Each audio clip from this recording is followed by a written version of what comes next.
Yeah, just trying to kind of get the field position in place before we get into 2018 to put it in some broader context here. And essentially, we're approaching the 9th anniversary, as you know, of this bull market if we're counting from March of 2009.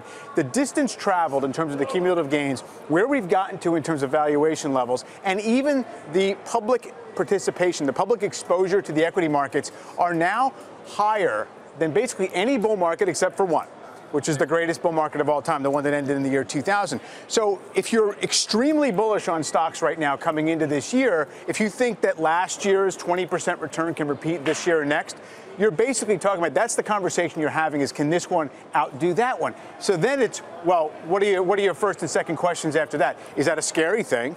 What are the differences and similarities? And scary, not so much, because I don't think you're seeing the similar behavioral kind of knock-on effects of this market being so high. You're not seeing a rash of half-baked IPOs that people are scooping up.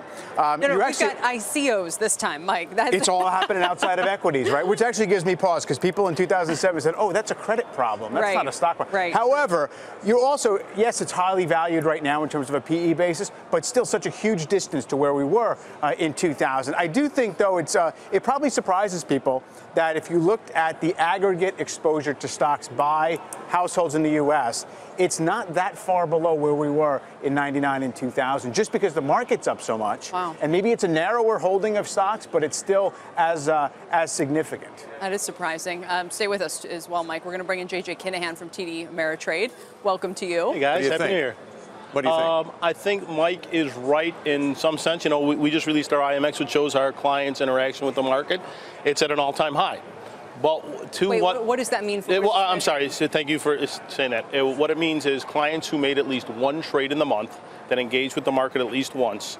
And how long have you been tracking We've this? been tracking this for 5 years. Okay. And so this is our all-time high. So it's not a 25-year high. It can't compare with. It's a 5-year high. Could be, but you haven't tracked it that long. But Mike's right about one thing. When I look this month, you're not seeing many of the what I'll call speculative stocks in there. In fact, it's come back to more. You see GE, Microsoft, Bank America, stocks that if we do turn around, I think people are like, okay, these are also good longer-term holdings.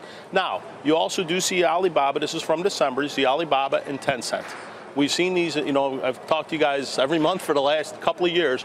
These are stocks we've seen the last few months. Right. And Amazon. Why? Because they're in the retail online space, which, as we know, has been a great space to be. You're not seeing any of the traditional brick-and-mortar retail. In fact, our millennials were sellers of some retailers, such as Costco and Nike.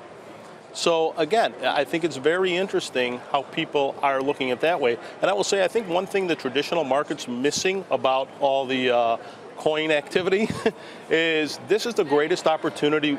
People complain that we haven't been able to get millennials to trade. Okay, maybe this isn't the product I'd like people to start with, but this is the greatest opportunity we've had in the market to get people who weren't traditionally interested in the market. So you think this could be a gateway drug in a good way? I do. I really do, Kelly. Now, I hope it doesn't end poorly. Get into GE. Well, you know what?